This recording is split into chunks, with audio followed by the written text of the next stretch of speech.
What's up? Welcome to Real GM Radio. I'm Wes Goldberg. Got a great show for you today. I've got a quick breakdown on Kristaps Porzingis' season debut for the Celtics on Monday night. And then right after that, Jake Fischer joins the show to talk about some NBA trade intel and what he's going to do on Substack as he's joining Marc Stein's The Stein Line Substack. They're calling it a super stack. Really excited to talk to him about all of that. Got a bunch of great stuff, including the latest out of Philadelphia, some names that the front offices are talking about, but that aren't being discussed necessarily as much by NBA fans.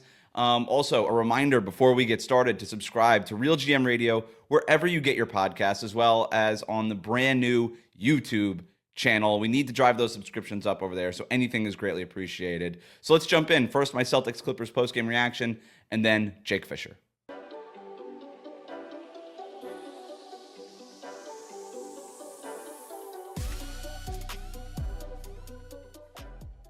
All right, recording this the morning after Celtics Clippers and Kristaps Porzingis' debut for the season. What I wanted to see in this one was how KP looked, especially going against Ivica Zubac, who's a big body, matchup kind of guy. You see him hold his own against really big centers like Joel Embiid, Nikola Jokic, and stuff like that. So Porzingis coming back from these lower leg injuries, I thought this was going to be a really good test for him. So again, just wanted to see how he looked health-wise, body-wise, going against Zubac in this Clippers defense. And I thought he held his own. I really did. The Clippers went at KP on the very first play of the game. It's just simple post entry to Zubac. KP held his own. No score there for Zubac. And then on the very next play, the Celtics went to KP again. Little awkward. He kind of pick and popped for a three-pointer. It looked really clunky. He took it from really deep, probably too far deep early in the shot clock. I don't know if it was just jitters. He kind of wanted to just get his first shot off or whatever it was. But it didn't look like Kristaps' normal shooting form. He kind of pushed it. It was weird looking. Again, maybe you just chalk that up to first game back in a long time, just kind of some jitters going into that first game in front of your home crowd, whatever. On the very next play, they went to him again in another pick and pop situation, and then Kristaps Porzingis made that three-pointer. Looked a little bit better, still looked a little bit clunky. That was the only three that KP made the entire game. He ended up going 1 for 6 from beyond the arc. The shot looked awkward. It looks clunky. It doesn't look like his normal shooting form. I think that stuff will just sort of get ironed out as he gets more reps and he's playing in more games here. Going back to Porzingis versus Zubac, though, the Clippers switched defensive schemes here. And we'll talk about that here in a second. But while Zubac was guarding KP one-on-one and vice versa, I didn't think KP got beat defensively at all. I actually thought he had a really big impact to Boston's defense overall. And then when he was matched up against Zubac on the other end, when KP was on offense, when the Celtics were on offense, he had some of those good moments, beating the Clippers in drop defense. They started this game in drop, beating them in that drop defense with those pick and pops. And then when he did get sort of isolated against Zubac, we saw why Jason Tatum called Porzingis a cheat code the other day, is because there was a play in the third quarter. Zubac gets out onto KP on the perimeter, and Porzingis just puts the ball on the ground, drives right by him. And that's the sort of thing that Porzingis can do, right? We always talk about what he provides as a rim protector, as a 7-footer, a guy who could space the floor with his three-point shooting. Guy could put the ball on the ground too, and he could beat you on a closeout, especially with a slower, maybe bigger center like Zubac. That's where KP becomes that matchup nightmare, because he could just do all of these different things. And so he drives by him in that dunk for a dunk in that third quarter. So first, quarter of the game, going backwards a little bit here, a lot of pick and pop, a lot of open threes for Kristaps Porzingis. Ty Lue, Clippers coach, obviously not happy about it. They go from defending KP and drop to switching everything. And, I think just doing that in and of itself tells you the kind of matchup problem that Kristaps Porzingis provides. That the Celtics have not had that kind of player who forces an opposing team to switch defensive coverages like that mid-game so dramatically. And Porzingis in his debut did that. So they go from the drop defense to the switching defense. And then the Celtics were very happy to say, all right, you're going to switch everything. We're going to get Kristaps Porzingis on your smaller guys. We're going to start feeding him into the post. And they went right into the post. I thought it was so smart by the Celtics. They recognized it basically right away. You saw after the Clippers went to the switch defense, they got Kristaps Porzingis matched up against James Harden in the post. They went right to him. He scored over Harden, no problem. He drew a couple of fouls in this game with a smaller guy on him. So offensively, he was all the mismatch stuff that we saw last season en route to the Celtics winning that championship. And he was right there. Just played 22 minutes in this game. He was a plus, let me just check here. I think he was a +2 or a +3 in the game. Yeah, he was a +3 in the game. 22 minutes, shot 50% overall, 6 of 12. Again, 1 of 6 from 3-point range. So 5 of 6 from 2-point range. Again, a lot of that stuff on those blow-bys and those smaller guys getting switched on those post-ups and stuff like that. Had 6 rebounds, a couple assists, 2 blocks, and 16 points. So the blocks are another part of this. So we're going to switch over to the defensive side of the ball now here. Boston had slipped a little bit defensively this season. I think there's 2 reasons for it. Number one, they're not trying as hard. There's like 3 or 4 game stretches where they're sort of walking through their defensive rotations. They're not playing with that same sense of urgency, and that's okay. They've earned it. We know that they can turn it up, right? We've seen them turn it up in different games this season. I think about that Cleveland game, certain portions of that game, opening night against the Knicks. Like, they have that ability to turn it up, and I thought they turned it up to a certain degree in this game too. Joe Mazzulla seemed really happy about the team's defense after the game, pointing out the fact that they had 11 blocks in this game, Porzingis accounting for 2 of them. And I do think that Porzingis had a pretty big impact defensively for them, not just with the rim protection, just with the blocks too, but rim protection in terms of, those weak side closeouts, being able to create a barrier in front of the Clippers. There was a possession at the end of the second quarter, a really big possession while this game was a little close still, where he closed out on baseline on Chris Dunn, forced a 24-second violation right before halftime. So defensively, the Celtics held the Clippers to 94 points. Like I said, 11 blocks. KP accounted for 2 of them. I thought he had a tremendous defensive presence for them. So I said before, one of the reasons why was just sort of walking through defensively, but I know that they could still turn it up. The other part of this too is, their rim protection has not been great. It's slipped from like top of the league last year to middle of the pack. Some of that again is just kind of walking through, not having that point of attack defense that they've had last season at times when they're being a little bit lazy on defense. But that's the beauty of having somebody like Porzingis on that back line, is you can be a little bit lazy defensively, and he's still 7 feet tall, and he's still doing those things out there, especially in those small doses. No Al Horford in this game. He got the day off, but Keita played off the bench for Boston. He's giving them good minutes in this game. He was a +29 in 25 minutes in this game, had 9 rebounds. Between KP, Horford, and Keita, I really think that the Celtics have a strong 3-man center rotation here. Like, they've got a strong bullpen at that center spot. And with all 3 of those guys, or 2 of those 3 guys on every given night, when Porzingis now is in the mix, that's going to change their rim protection numbers quite a bit. Again, slipped to about middle of the pack in the league in terms of their rim protection numbers. If they can get back to top 10, like they were like top 5 last year, but if they can kind of flirt with top 10 this year, that'll make a big difference in terms of their overall defensive rating as well. So 22 minutes in Kristaps Porzingis' season debut. The Celtics get the 126-94 win over the Clippers. You got to feel good about that if you're a Celtics fan. All right, that's it for my Celtics Clippers Kristaps Porzingis season debut reaction. Coming up next, I'm going to be joined by Jake Fischer, NBA Insider, the People's Insider. We have a great conversation. We hit a bunch of topics: the 76ers, the Warriors, other names that could be out there potentially on the trade market, other teams that could be a little bit aggressive. You're not going to want to miss it. It's coming up next here on Real GM Radio. NBA Insider Jake Fischer is here. You can check out his reporting along with Marc Stein at the Stein Line on Substack, also weekly streams on Bleacher Report. Jake, thanks for jumping on, man. Appreciate it. Thanks for having me. How you doing? I'm good, man. I'm good. Got a bunch of stuff that I want to get to here with you, some NBA intel. But before we get to all that, just tell me more about what you're doing with Substack, what went into the decision to do it this way, because it's really interesting. I don't remember a time where somebody kind of joined another person's Substack and you guys are creating like this super stack together. Yeah, that's Stein's term for it. He's coined the super stack. I think that's like a playoff of super team kind of, I think your beat, the Miami fans will be maybe recoiling or having some type of trauma about that, but there's some good stuff to come with super teams along the way. But yeah, I think Stein's been obviously a Hall of Famer for a long time. I mean, I don't know when exactly got in the Hall of Fame, but he's been conducting a Hall of Fame career for a long, long time. And at a certain point, when I shifted from just like feature writer guy to doing this transactional stuff, he really like kind of tapped me on the shoulder and took me under his wing in a lot of areas, and just was someone who was always in my corner. And when things changed with Yahoo this past summer, end of summer, August, I was kind of like canvassing the marketplace and looking at ways to continue my career.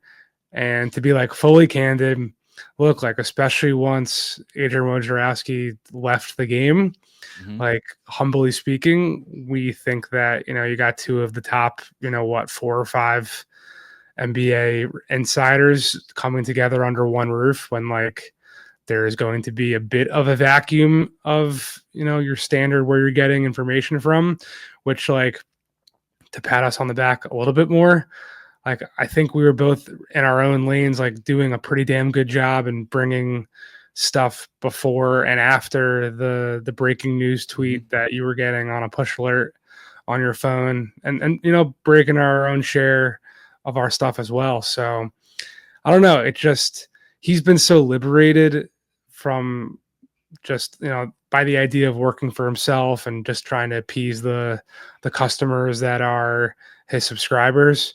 And I was kind of in that space back when I started doing the Intel stuff at Bleacher Report for a little while.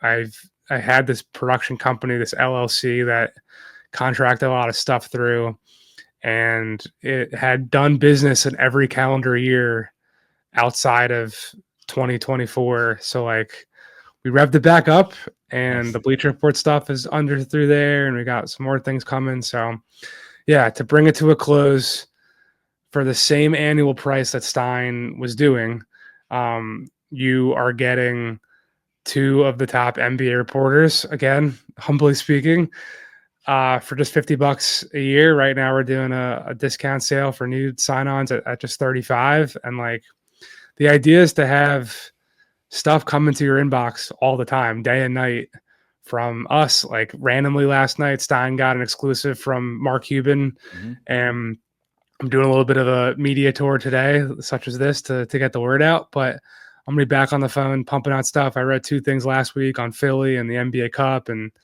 there's plenty of stuff to start digging into as we get closer to December 15th and trade season. So there's going to be like no better home, I think, to find NBA rumors and intel and stuff, if you like that, than the Stein Line on Substack. So that's the ramble. I love it. Congrats on it. It's, again, fascinating. I'm really excited to kind of keep up with it. I was already obviously keeping up with it when it was just Marc Stein. Very excited to keep up with now both of you under that one roof. And one of the reasons, and you kind of touched on this already, one of the reasons why I like following you guys and like talking with you, Jake, is because you do more than just, here's the tweet from the agent, there's your news, moving on. Like, if people listening to this have followed you and Mark for a long time, they know, okay, like, I do get a little bit more of the process. I get a little bit more of the behind the scenes. I get stuff that might not have happened also, which is sometimes as interesting as the stuff that does happen. And so we're going to kind of get into, I know there's already some rumblings here. You've talked about it recently. You've written about some of this stuff recently, but let's just jump right in. And I want to start with the 76ers. Everyone wants to start with the Sixers. Always start with the Sixers, right? 10 games under 500. As we're recording this, nothing seems to be going right outside of basically Jared McCain. Embiid's out again. How bad does this thing have to get? Or at what point, I guess, do you think that they would consider making any kind of changes? Changes meaning like to the staff or to the roster? Yes. Okay.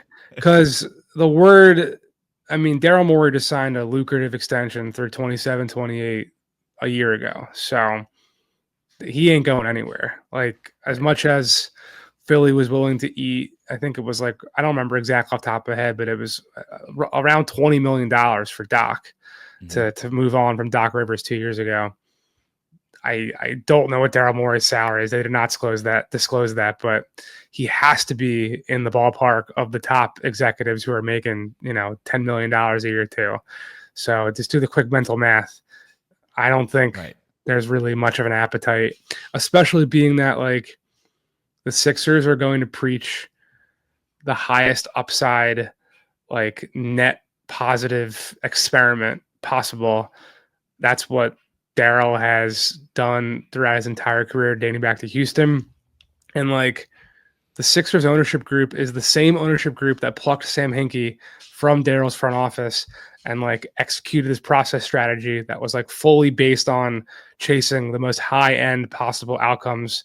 They really doubled down on this approach of going after Paul George. And by doubling down, I mean like doubling down on the philosophy of like just get stars. Doesn't matter who, doesn't matter how old, doesn't matter like what their fit is, just like get all stars. They've got 3 of them, and they're just gonna hope that it's a long year, especially now with the play-in tournament. You know, they just had to get into the play-in or get into the playoffs through the play-in last year as a 7 seed, and they were like a couple bounces of the ball away from thinking they had a shot to beat New York in the first round. And then like what could have happened if they played Indiana Pacers team that was maybe a little underqualified or a little early? Like that's still going to be their thinking. They're not going to tank. Like this team's pick is top 6 protected to OKC. So there's no like David Robinson 1999 Spurs for or 97 Spurs for Duncan scenario here, as much as like that'd be an amazing, like you throw a year away and add Cooper Flagg to this thing and like, holy shit, what are we really building? That's not going to happen either. I think, you know, Philly always and Daryl always looks at the roster as incomplete until the trade deadline and then the buyout market. You know, remember they got former Miami Heat guard Kyle Lowry on the buyout market not too long ago. So I don't think there's any panic for what, you know, this team looks like long-term over the course of an 82 game season when their top 2 guys aren't healthy. That being said, like, do we see them make some type of move on the margins to like get another rotation piece like in late December as opposed to wait until February? Like, I wouldn't be shocked by that, just because look, when you don't have Joel and you don't have Paul George, all these complementary pieces, I keep, you know, calling out your Miami Heat ties, but like Caleb Martin is not going to be the Caleb Martin of the Eastern Conference Finals MVP push like every day. That's just not what his game is. And when you're down your top 2 offensive hubs and guys like him and guys like Kelly Oubre and guys like Gershon Yabusele are pushed up a rung in the rotation and the usage and the ball handling and everything, like your guys get exposed. So I think that's just part of it. So look, like at the end of the day, does Nick Nurse potentially suffer some consequence like at the end of the season if he's not able to pull some levers and what have you? Like I'm not ruling that off the board, but like in season stuff, I think right now to bring us all to a close, it's just let's clutch our, you know, pearls. Is that the right expression? And hope that this team gets healthy, because they do really only think that the playoffs are what matters. It's just a matter of like, you got to get to the play-in tournament first. And they're, I don't know, they're still like 4 or 5 games out of the 6th seed right now. So it's not, you know, total doomsday scenario, but they're making the road harder for themselves for sure. And there's some teams in front of them in the East standings that could actually try to go the other way. I want to ask you about that here in a little bit, but yeah, look, with the Sixers, the other part of this too is if you want to get even bigger picture is that all these guys are under contract for another 3 years after this season. So even if this year kind of goes sideways because of injuries and all these things, the hope, I suppose, in Philadelphia would be, well, that didn't go awesome. Yeah. But it doesn't usually go awesome for teams in their first year of sort of getting assembled this way. Let's kind of play for this second year. And like you said, like these guys are under contract, so there's no risk of them leaving. Let's go to the Western Conference really quick with the Warriors. DeAnthony Melton, sort of the big news over the last few days, out for the season with this ACL injury. Interesting contract on an expiring $12-ish million. Like that's movable if there's a team out there that wants to get off of maybe some long-term salary. We know the Warriors have been aggressive, particularly with like the upper echelon kind of guys, Larry Markin and Paul George. But, you know, strong start to the season. Melton's not a factor for them. He was important. He was starting for them. How does this maybe change their approach before the trade deadline? Yeah. I think, number one, Golden State was aware of DeAnthony Melton's like injury history. You know, he had a whole back issue that was spasming throughout last season. He was barely available for Philly during the stretch run of the year. So that's part of why they only gave him this 1-year deal. So like that sucks, but it's not something that they weren't like necessarily prepared for. Right. But they wanted D'Anthony Melton. Like I think there was a lot of hope in Golden State that he was going to be an optimal backcourt mate next to Steph, and he was going to be someone next to Andrew Wiggins and next to Gary Payton II and next to Jonathan Kuminga who could like go up and guard the Kyrie Luka tandems, the Devin Booker, Bradley Beal, Kevin Durant groups, every single ball handler that Oklahoma City has. You know, like if you are extrapolating this out for Golden State, like to get through Boston potentially in the finals where they've got wing after wing after wing that can create on the perimeter, like he was someone that they absolutely valued in that regard. So, you know, when I do my Bleacher Report video stuff, like the chat is always popping off with Warrior fans, like wanting the Warriors to go out and get a big guy. Like I think there's excitement about what Trace Jackson Davis can be as a second-year player, and like Draymond is Draymond and Kevon Looney's Kevon Looney. But like, is that really like the most inspiring front court group? That's I think what maybe was the goal, but now that you don't have D'Anthony Melton, like all of a sudden, does he become this expiring contract trade chip to go try and get another perimeter defender? I think that is something that is going to ultimately be a piece because, like, you know, you talked about trying to canvas the board and explain moves and thinking. Like, the Warriors gave us a data point, if you want to talk about figuring out their rationale of that. They wanted to find more wings and find more depth, especially on the defensive side of the ball with Melton. Like Kyle Anderson's more of like a point forward hub kind of guy. Buddy's obviously a flamethrower of a shooter. He's not the defender. The defensive piece that they went out to go get this offseason is now gone. So I don't think all of a sudden they're just going to like not want to have that type of role on their team. You know, it's early. Like they're not like, I don't think the Warriors are lighting up the phone lines around the league trying to replace D'Anthony Melton right now. But I think that's absolutely a scenario. You know, does someone like Dorian Finney-Smith come into the equation? Like that's just a name I'm picking off the shelf of wing defenders who are absolutely available. Like, do they start to shift their attention more to those types of guys as opposed to maybe more of the switchable like bigs that are out there?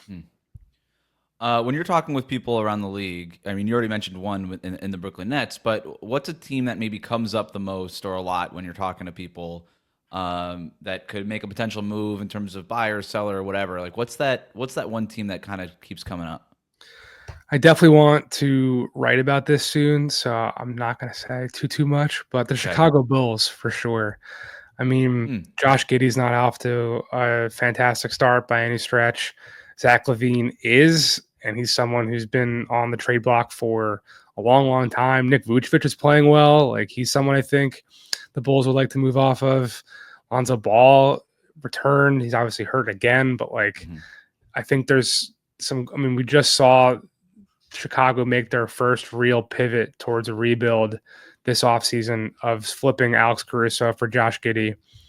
So I still think, I mean, from all the conversations I'm having, I keep hearing other teams say Chicago is telling them that they're in the process of that type of, you know, more of a rebuild, more of a sell situation. So I'm keeping my eye on that. There's a lot more I want to find out and put pen to paper for people to read about on Substack, the Stein Line, markstein.substack.com.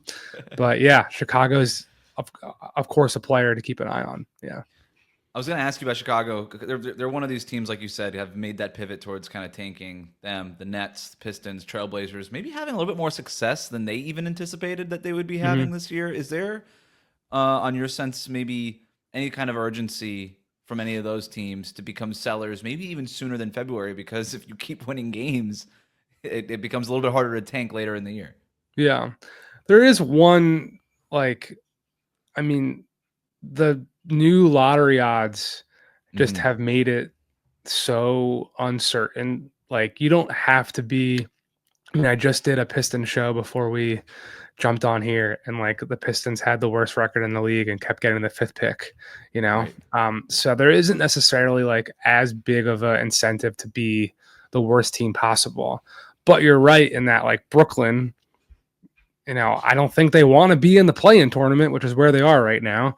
You don't go and trade all of, you don't incentivize the Rockets to get back your picks in that giant Mikal Bridges, going to New York situation, because you don't think your picks are going to be very, very valuable.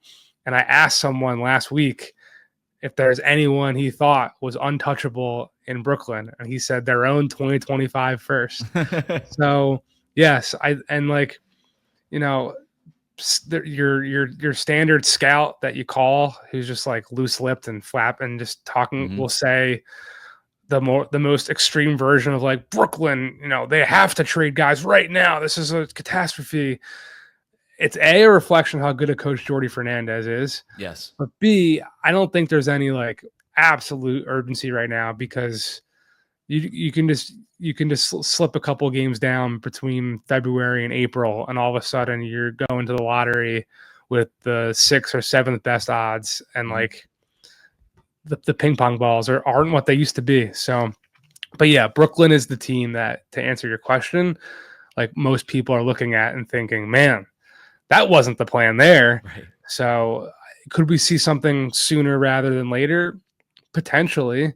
But that also takes a team to like meet their price. And I think also, if you want to look at Mikal, like Brooklyn had a super high asking price for him dating back to when they got him. Like the Nets were very happy to tell media members that they had offers of 4 first-round picks for Mikal, and they were turning them down.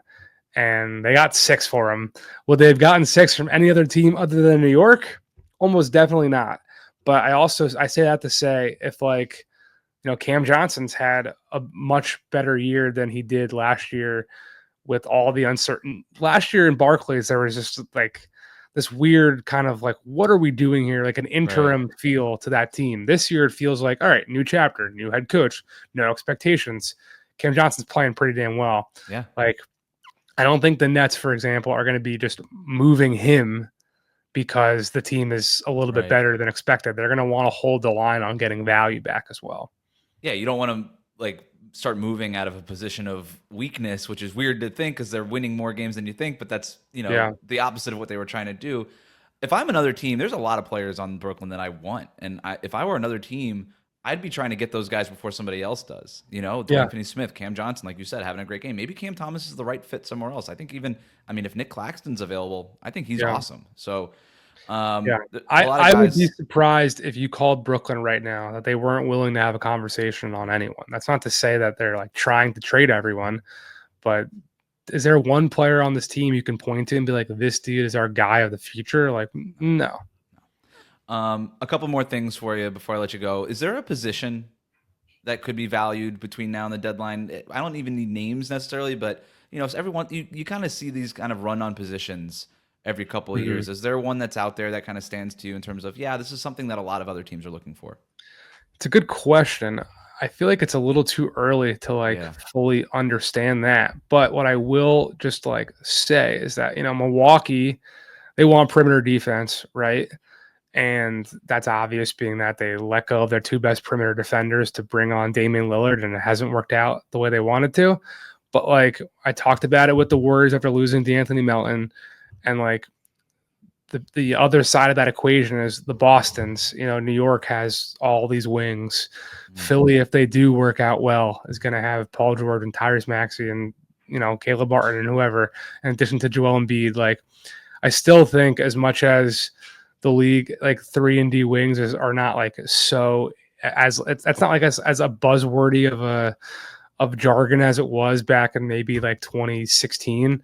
I still think that there's going to be there are going to be teams who are looking for more perimeter defense, especially as there's just more perimeter offense now than there ever has been. Last thing is with Giannis, we kind of came and went with those trade rumors, however unrealistic that they were. They've sort of leveled out here. They've won 4 in a row. But is there maybe a star name that's out there that, not necessarily on the block, but maybe other front offices are looking at their situation being like, well, we're monitoring that situation just in case something happens? We talked about Zach LaVine. I would Mm-hmm. say another player just, I mean, he was absolutely being discussed this summer, and he didn't come to a new contract extension, and he's in an expiring contract. It's Brandon Ingram in New Orleans. Like, for all the attention that Philly has garnered, it has allowed New Orleans to kind of skirt under It's the true. radar here. I mean, Yeah. New Orleans is New Orleans. It's not Philadelphia. So Right. that's one thing. And they've had somehow worse injury luck than Philadelphia has, and pretty much damn near everyone being sidelined at some point in time here.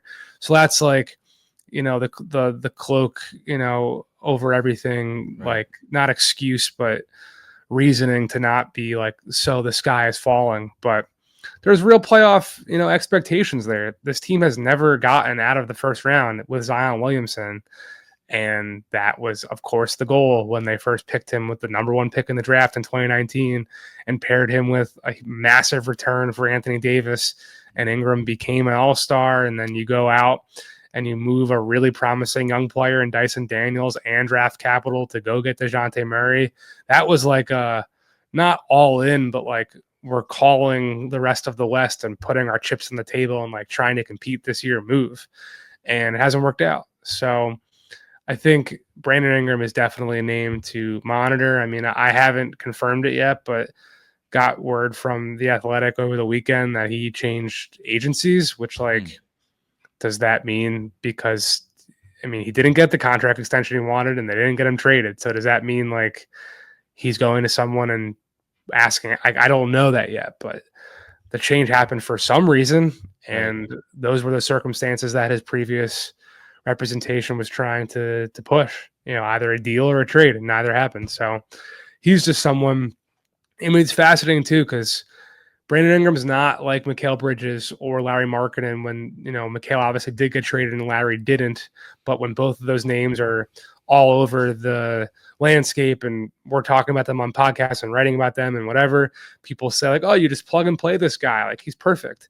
That's not necessarily Ingram's situation, right? He's a very ball dominant, like mid-range scorer. And I think the fact that he's not, I mean, last I checked, I haven't looked at this in like 2 weeks, but last I checked, his 3-point rate was like up a ton, and he was kind of in more of a complimentary role, even though Zion was out and DeJounte was out and what have you. But like you saw it in Manila at the 2023 World Cup when that was supposed to be his role. Like he was going to play off of Jalen Brunson and off of Anthony Edwards.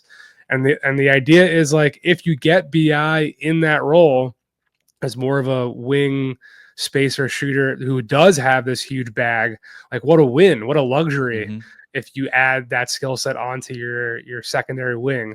But that's not really been what he's been willing to do. And it makes me think, the Kings celebrated DeMar DeRozan as a huge addition this offseason. And like there were some skeptics around the league thinking, all right, how great a fit is that? Like he's more of a high post mid-range operator like Sabonis. He's not a bona fide spacer to play alongside Fox. And like not to say it's all on DeMar DeRozan. Like the Kings are 8-9 and they're not exactly hunky dory over there, so like there's not so many hand in glove fits for a Brandon Ingram to bring that back to task. It'll be interesting to see how, if whatever market does develop for him. Well, I appreciate the time while you're doing your media rounds. Appreciate you squeezing us in here, Jake. You can find him, Jake Fischer, over at the Stein Line, markstein.substack.com. He's doing the weekly things over at Bleacher Report. Hit him up on Twitter, all the other social media stuff. Appreciate the time, man. Thank you, man.